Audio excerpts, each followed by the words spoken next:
В соцсетях найти профессионального адвоката достаточно сложно. Русские не обманываем друг друга. Говорил адвокат.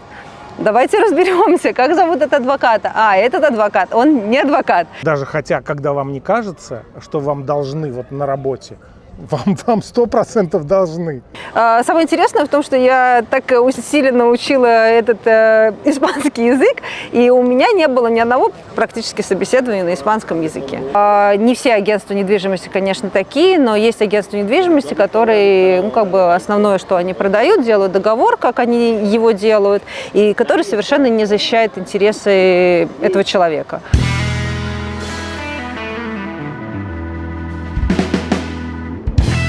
Друзья, всем привет! Сегодня я хочу поговорить, развеять, может быть, какие-то мифы, которые только укоренились в Испании. Мифы о поиске работы, о достижении, как получить ВНЖ, ПМЖ в Испании. Возможно, кому стоит доверять при переезде, когда вы только приехали в Испанию. Возможно, поговорим о тех, к кому и не стоит обращаться. Наташ, привет. Привет. Я знаю, что ты успешно занимаешься. Ты, во-первых, ты когда приехала, ты на своих ошибках, когда получала документы и когда обращалась вот к таким решалам-помогалам, ты набила шишки. И на этом основании ты создала такой проект, да? Помощи людям, которые приезжают, релокации. Я бы назвала его не только в помощи при переезде, это и в том числе и юридическая компания. Дело в том, что я когда переезжала 3 года назад, действительно очень сложно найти профессионалов, к которым можно обратиться, потому что, в принципе, где ищут русскоговорящих, в основном в соцсетях. В соцсетях найти профессионального адвоката достаточно сложно, потому что, как правило, адвокаты этим не занимаются, они не ведут соцсети, они не размещают рекламу в интернете. И, в принципе, когда я приехала, да, я совершила какие-то ошибки при переезде, плюс я не была проинформирована, я, допустим, даже не знала, что есть резиденция, а есть, например, временное пребывание, то есть студенческая виза, что есть разница в статусе, что один статус резиденции намного выше, чем студенческая виза, что вариантов модификации намного больше. И, соответственно, я не была проинформирована, я никогда не брала консультацию с профессиональным адвокатом, но получилось так, что когда я уже заканчивала университет, дело в том, что... Ты заканчивала Аликантовский университет? Да, магистратуру. Я 1-й год учила язык, 2-й год я училась в университете на магистратуре MBA, и у меня как раз стал вопрос о продлении резиденции. С моей резиденцией у меня не было вопросов, потому что я успешно закончила университет. И у меня был вопрос, как продлить резиденцию для моего супруга, который изначально переехал по студенческой визе. Но дело в том, что продлить ее уже было невозможно, потому что ему посоветовали пойти на курс, который, в принципе, невозможно учиться, невозможно его закончить. И мне все говорили различные помощники. Я брала не одну консультацию. Вот я хочу просто с самого начала сказать. Изначально ты сказала, что адвокаты не рекламируют свои услуги. Просто я хочу зрителям своим рассказать, что когда-то я делал видео с таким лжеадвокатом. Возможно, кто-то знает, я не хочу его лишний раз рекламировать. И как раз вот этот человек очень себя рекламировал как адвоката и как основатель юридической конторы. Все это оказалось неправдой. Я почему это говорю? Ты можешь сказать, немножко рассказать о тех людях, которые твоему мужу якобы помогали?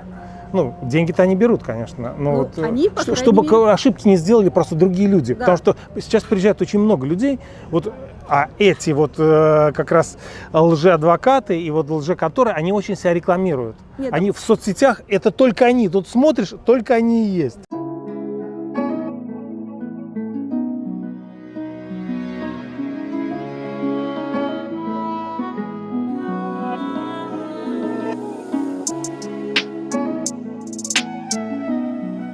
В Давай так, определим две категории. Есть категория помощников, и они не говорят, что они адвокаты, они иммиграционные эксперты, они помощники. Я считаю, это более честно, потому что человек, когда приходит, он понимает, что у человека нет квалификации абсолютно оказывать все юридические услуги. Есть другая категория, она наиболее опасная, это так называемые фейковые адвокаты, которые в соцсетях говорят, что мы адвокаты, мы осуществляем здесь адвокатскую деятельность, отвечаем на любые вопросы, но на самом деле проблема в том, чтобы стать в Испании адвокатом, нужно получить местное образование, нужно быть действительно высококвалифицированным специалистом, учиться долго и быть зарегистрированным в коллегии адвокатов.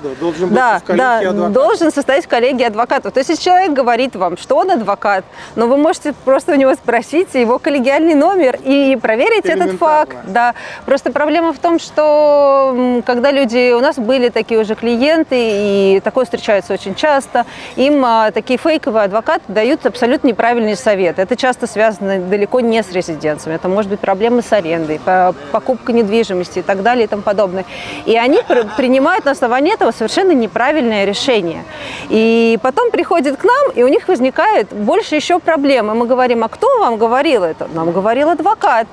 Давайте разберемся, как зовут этот адвокат. Этот адвокат, он не адвокат. И отсюда возникают вот эти вот проблемы. Поэтому надо быть очень аккуратными и проверять тот факт. Если вам человек говорит, что он адвокат, можете... Послушай, вот как ты объяснишь вот этот вот феномен, вот в Аликанте этот человек уже всем, он всем, я 1000 раз сказал, что этот человек мошенник, до сих пор он продолжает говорить, что он адвокат, и люди, никто не спрашивает его номер адвокатского коллегио, и все продолжают с ним работать. И также, и так далее, и так далее. Когда человек не адвокат, у него нет ответственности. Ну, как адвокату нет ответственности. У адвоката есть. У него есть страховка. Да, у него есть страховка. А когда человек не адвокат, он делает, то есть он обманывает вас, что он адвокат, и когда получается отрицательный результат, он деньги свои за работу свою взял. Sí, no pasa nada. Muchas gracias. Gracias. Как-то у меня был момент, вот когда я в Красном Кресте работал, вот когда только начали приезжать украинцы, да, и ко мне, меня там узнала одна девушка, она подошла и говорит, вот я вас узнала, вот как же так, вот ваш этот адвокат у меня взял 7000 и не выполнил работу, и все, а деньги не отдал. И я говорю, ну давайте с ним, давайте что-то, он же вас обманул, давайте там, ну нельзя же просто так забыть это, просто 7000. Она, ну вот как-то неудобно, и значит это все продолжать, мне стыдно. То есть он, то, что он не сделал свою работу, так как он не адвокат, он не несет ответственности. Ну а деньги он не вернул, потому что просто, ну, он непорядочный человек, жадный и так далее.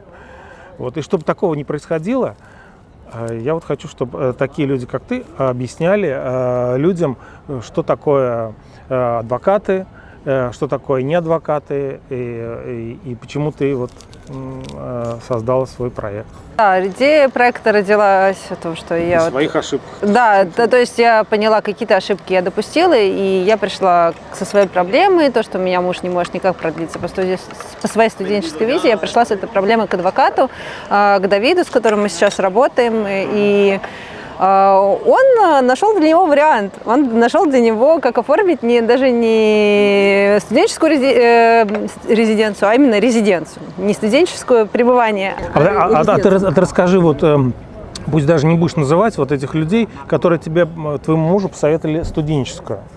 Вот как это все было? Мы были готовы к тому, что мы переезжаем по студенческой визе. Мы понимали, что надо где-то учиться, но мы не были готовы к тому, что он попадет на такой курс, на котором невозможно учиться, потому что человек, который приехал после года обучения испанского, ему нужно учиться на испанском, на валенсианском и на английском, достаточно проблематично. Плюс посещать занятия, когда у тебя 2 детей, и супруга учится в университете с 8 до 3 часов дня, тоже проблематично. проблематично. Поэтому учиться там, в принципе, невозможно. И мне хотелось бы, и опять же, для своих клиентов, я на основе своего опыта им всегда советую, где они могут учиться. Не только, чтобы получить визу на год и потом оказаться в такой ситуации, что они не смогут ее продлить, а я говорю клиентам, где они действительно смогут учиться на основе своего опыта, на основе опыта моих друзей, с которыми я здесь познакомилась. Я сама училась в школе испанского языка и могу дать какие-то советы по поводу обучения в этих школах. И важно, чтобы продлили потом. да, это основная Когда не просто проблема. получили, люди там заплатили деньги, а как продлевать, это уже ваша проблема. Либо хотя бы, если человек готов к тому, что он потом не продлится, для него это как временный вариант, он хотя бы должен об этом знать. Его нужно проинформировать, что вы сейчас получите разрешение на пребывание, но потом вы продлиться не сможете. Кого-то, может быть, это устраивает, у кого уже подходит срок к оседлости. Да, чтобы не было потом проблем с продлением, ну, либо хотя бы, чтобы человек был проинформирован о том, что он не сможет продлиться под какой-то определенный курс, под который можно получить резидентство, но учиться там невозможно. А потом, на самом деле, очень многие переезжают. Я думаю, что достаточно много людей, которые хотят здесь учиться и получить какое-то высшее образование в университете. И мой опыт обучения в университете мне помогает не только советовать клиентам, но и вообще дал мне, на самом деле, огромную возможность понимания многих процессов тут. И, скажем так, без местного образования я бы, наверное, не смогла бы полноценно работать. Огромный плюс учиться в университете, в испанском университете. Вот я тебе просто про свой опыт расскажу. Я homologировал, да, подтвердил вот свой диплом. Я инженер-технолог пищевых продуктов, и мне подтвердили автоматом. Это вообще, ну, как бы везение, да. Но я устроиться на работу не могу. Почему? Потому что у меня не было практики в этой стране. И меня не знают здесь. Вот была бы у меня там хотя бы там в одном предприятии практика, в другом, и уже меня знают, там я познакомился, знаешь, какие-то рекомендации. Все, этого у меня нет. И я как знаешь, с луны какой-то свалился. Ну да, есть подтверждение, и что, и все. И как бы я не могу ничего с этим делать. Тем более у меня, я же не такое-то образование, как у тебя, там экономическое, там ты можешь сама по себе работать. Я сам по себе не могу работать. Поэтому вот учеба в этой стране и практика в этой стране очень важна. Да, я согласна, потому что, допустим, в магистратуре, во-первых, я не понимала вообще, как устроена система образования в Испании абсолютно, потому что она очень сильно отличается от нашей. То есть я, например, не знала, что я могу пойти учиться в магистратуру и растянуть свой курс не на год, как я прошла все за год. Это было достаточно сложно, иностранцы обычно так не делают, потому что очень большая нагрузка учебная получается. А можно растянуть на 2 года, можно растянуть на 3 года это обучение, потому что здесь вот кредиты, то есть ты набираешь по количеству кредитов, то есть это должно быть 60. Кредит – это баллы. Да, это как баллы, то есть, например, ассигнатура тебе дает обязательно 5 баллов, дополнительно тебе дают 4,5 балла. Дополнительные ты уже можешь выбирать. И диплом тебе дают, например, 7,5 баллов. То есть ты можешь это пройти в течение года, ты можешь пройти это в течение 2 лет, например, что значительно уже легче, потому что у меня достаточно была такая стрессовая ситуация, и потому что я училась полный курс, я проходила во 2 семестре практику в местной компании, и я параллельно писала диплом. Написание диплома тоже занимает очень много времени, и я его защищала в июне.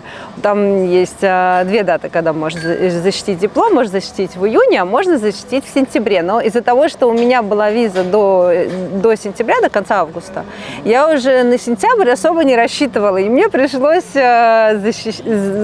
защищать его в июне. И это было достаточно сложно. Большинство студентов предпочитает уже защиту отложить на сентябрь, уже спокойно дописать диплом после всех экзаменов. Да, но потому что на самом деле в университете нагрузка очень большая. Если в России ты, как правило, учишься семестр, можешь даже там ничего не делать, а потом приходишь на экзамен, и и все, то здесь каждый преподаватель выбирает, скажем так, свою какую-то систему обучения, и, как правило, каждый предмет вот в течение семестра 3-4 экзамена должен сдать. Плюс еще дополнительно должен сдать несколько работ. Это могут быть индивидуальные работы, это могут быть работы в группе. Кстати, вот здесь, что я заметила тоже и по своим детям, и по учебе в университете, огромное внимание уделяется работе в команде. И на самом деле вот на MBA это тоже помогает, потому что ты должен найти себе сам, там в зависимости от предмета, опять же, преподаватель может сказать, что это должно быть либо 2 ученика, либо 3, либо 4, ну, обычно там до 5 где-то студентов в группе, и вы должны выполнить какую-то групповую работу. И ты должен сам себе найти одногруппников, с кем ты хочешь этим заниматься. И это на самом деле достаточно сложно, потому что в течение моего курса я наблюдала постоянно за какой-то драмой. Потому что работать в группе тяжело. Этот не сделал то, этот сделал это не так, как хотели бы все остальные. Да, и получилось, что вначале работали с одной группой, потом и с этим я работать не буду, с этим я работать не буду, с этим я работать не буду работать только с этим. И, в общем, это такой полезный опыт, потому что, когда ты приходишь на работу, ты также работаешь в команде. И, опять же, для меня был культурный шок, наверное, отличие менталитета, потому что менталитет отличается очень сильно. В чем? Ну, расскажи самое основное. Основное в том, что испанцы, вот что касается испанцев, они не любят конкуренцию, и они очень между собой конкурируют. То есть, если когда я училась в университете, мы как-то делились какими-то материалами, у нас не было каких-то таких проблем, что кто-то переживал, что его одногруппник сдаст так же, как он, предмет, потому что у него есть какие-то материалы, и кто-то поделился ими. Тут не так.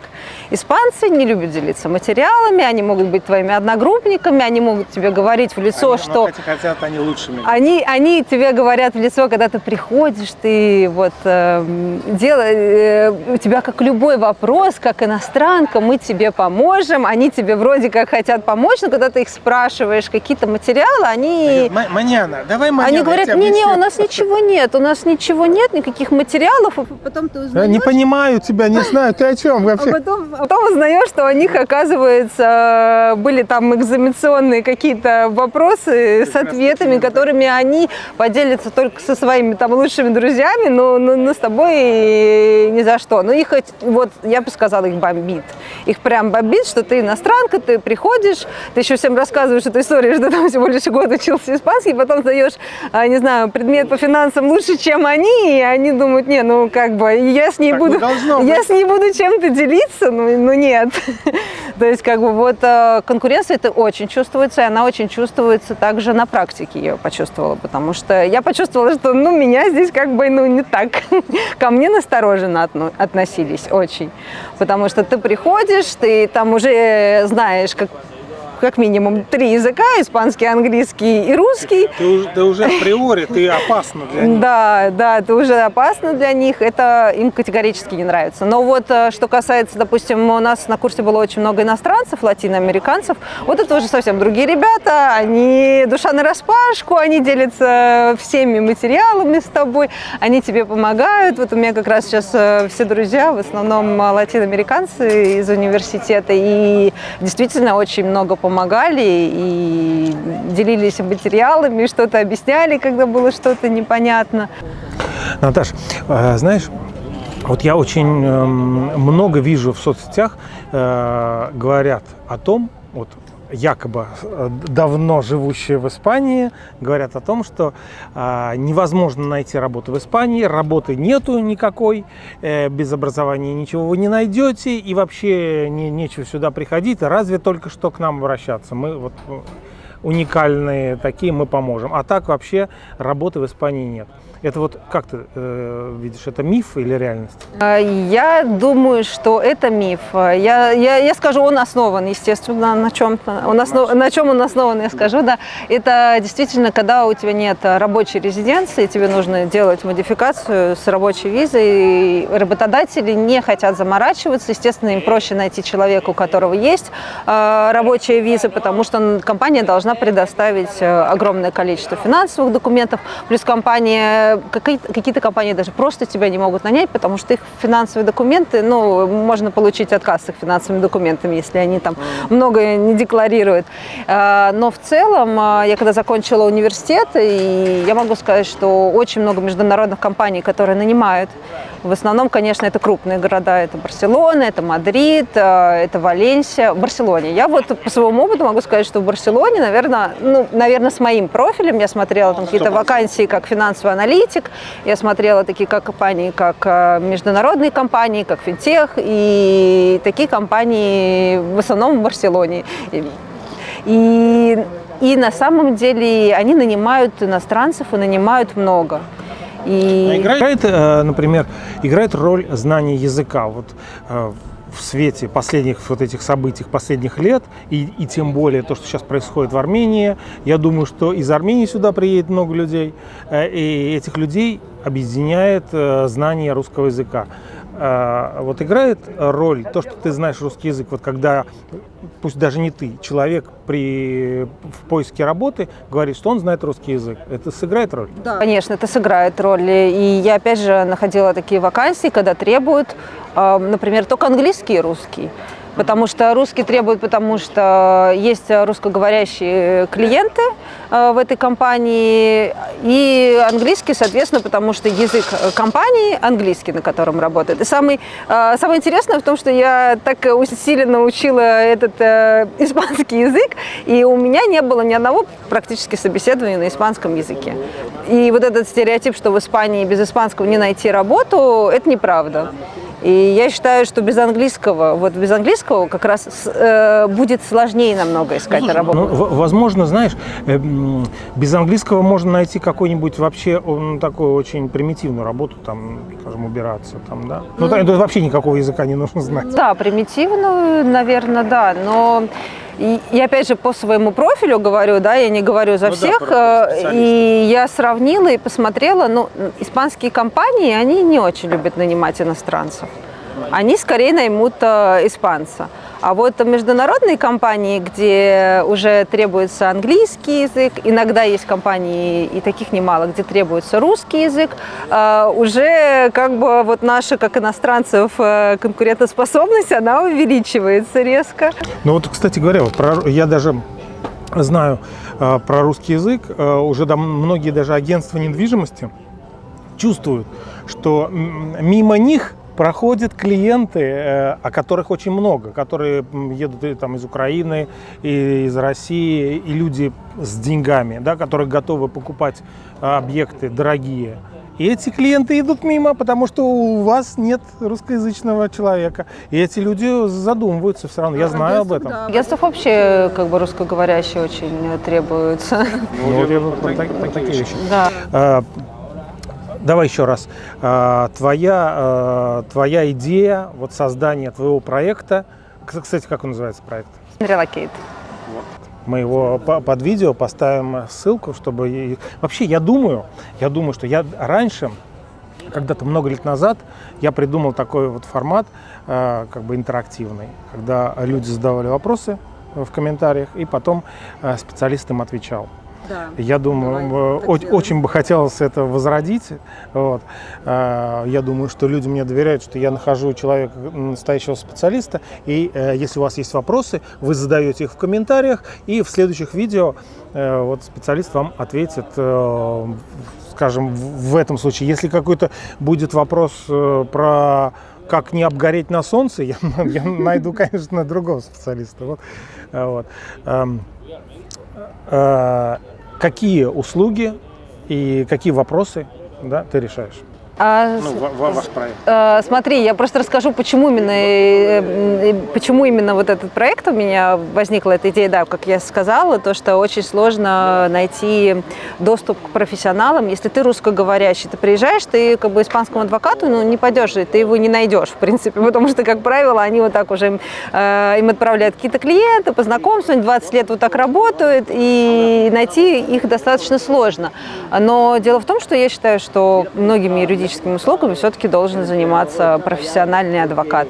К нам, допустим, приходит огромное количество клиентов с проблемами по сделкам недвижимости. Это очень частая проблема.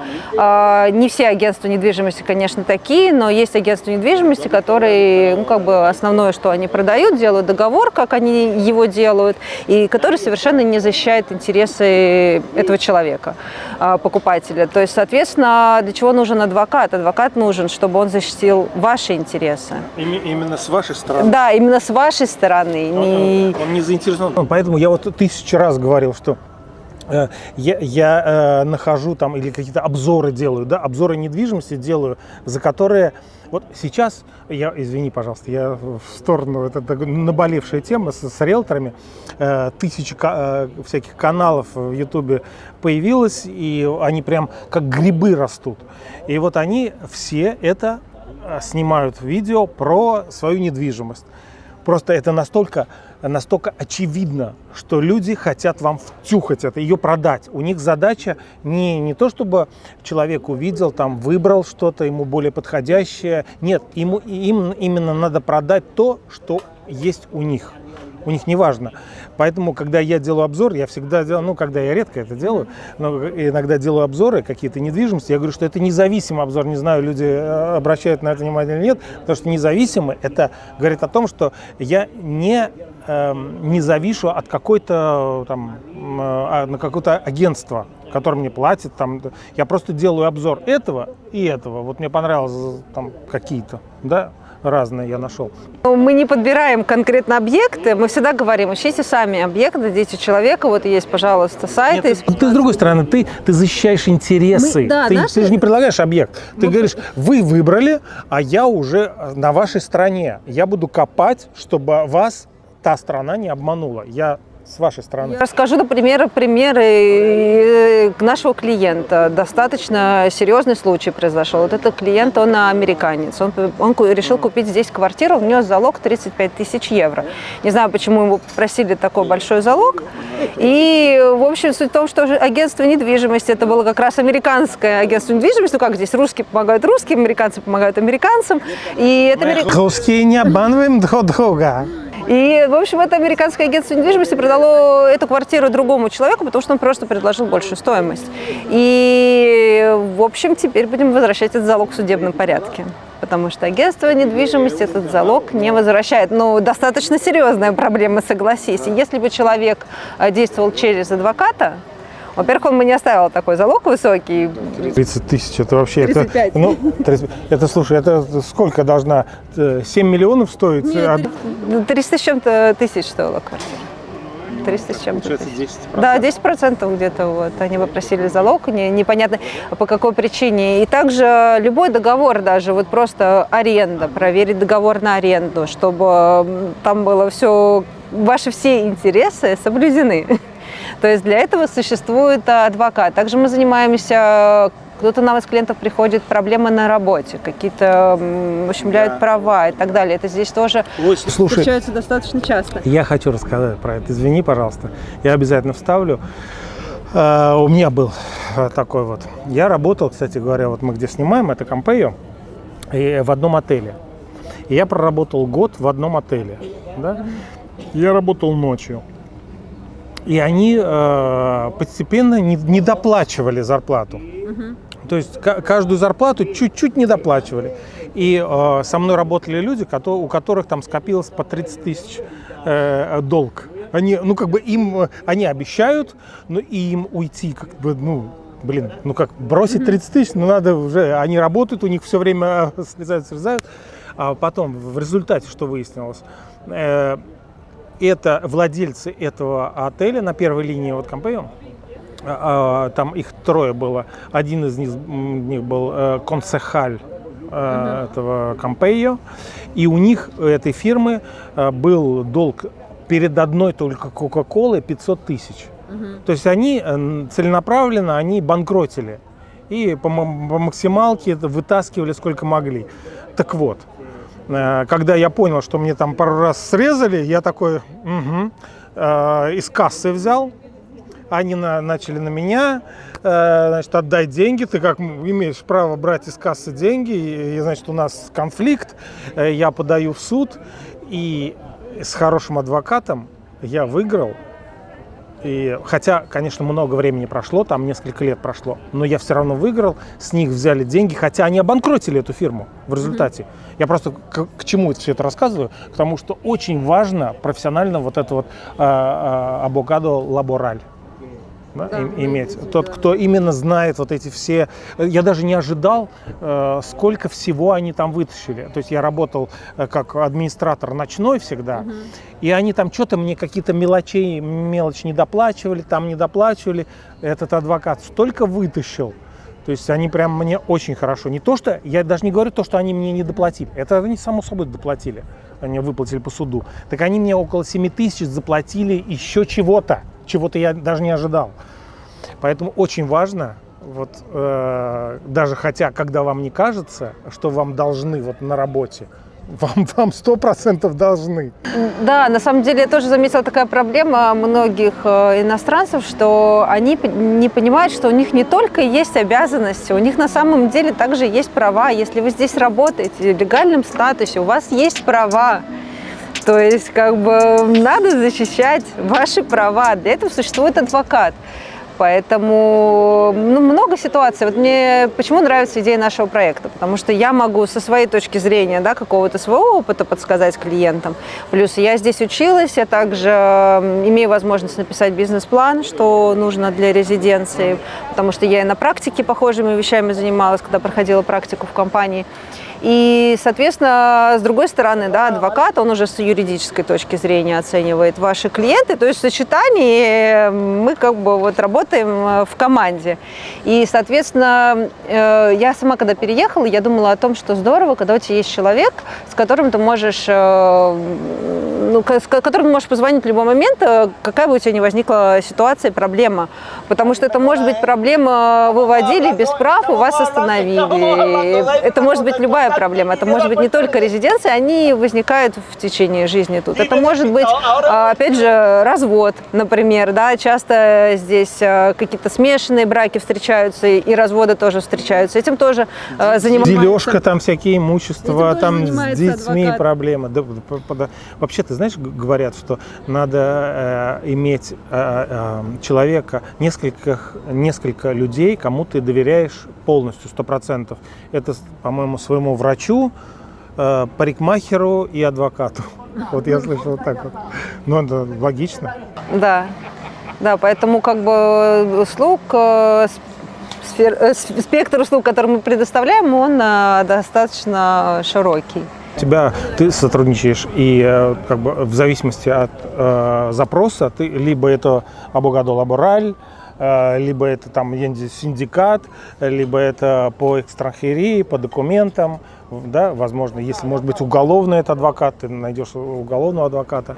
Ну да, если это что-то специфическое очень, то мы найдем какого-то другого адвоката, но если это там разводы, лабораль и так далее и тому подобное, экстранхерия, то этим занимается в основном Давид, потому что у него большой опыт, как бы здесь адвокаты не занимаются только вот одним. Слушай, вот, например, надо обязательно, вот ты находишься в Аликанте, да? Надо обязательно здесь находиться, чтобы обратиться к тебе? Или просто можно написать и как-то начать сотрудничать даже, может быть, из России или из Украины? Может, или из Барселоны, я не знаю. Из Барселоны, кстати, очень часто мне пишут, у нас есть клиенты из Барселоны. Дело в том, что адвокат, как через свою платформу, он может подавать документы все онлайн. То есть, соответственно, как правило, почти все. Просто сейчас некоторые типы резиденции уже не разрешено подавать онлайн, там первоначальные какие-то определенные. И все зависит от региона. Но в целом практически все можно подавать онлайн. Соответственно, помощь онлайн мы тоже оказываем. У нас есть клиенты не только из Аликанте, не только из региона Аликанте. То есть это может быть любой регион. Но если вы, допустим, переезжаете из России и хотите переехать с нами, то советую все-таки предварительно обращаться к нам, чтобы не было такого, что... Понятно. Приехал, а ты же вот ту справку надо было. Блин, вот не привез. Да, потому что сроки очень сильно ограничены, когда вы приезжаете по туристической визе, и нужно, чтобы мы заранее начали работу, сказали, какие документы нужны, какие вам нужно перевести, какие нужно апостилировать, и чтобы здесь мы уже готовы были, когда вы приедете, найти вам жилье. Мы также сотрудничаем с агентством недвижимости, можем помочь вам там найти жилье под аренду, например.